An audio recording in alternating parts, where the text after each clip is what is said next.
Ujo, to čo tu je? Môžem hľadať aj ja?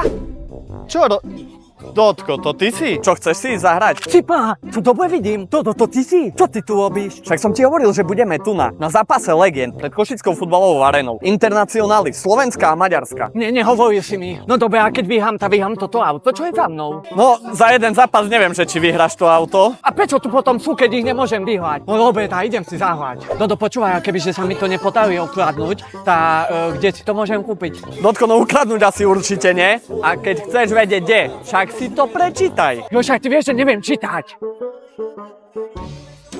No čo, jak sa ti hralo? Cipa, Dodo, táto riadna pecka. Aj som vyhral všetko. Takže auta sú moje. No dobre, tam máš aspoň kľúče od nich, nech si ich pozem. Hej, určite, ja ti dám kľúče a mi utečieš, nie? Však ja viem, aký ty si šibal. Však daj mi kľúče, čo si myslíš, a ja nemám ani vodiča. Čo si myslíš, že ti ujdem? Počúvaj, ale jak mi ujdeš, nech ťa už viac nevidím. Ty kokso, Dodo, táto je aká pecka. Táto, však, vonia za novotou.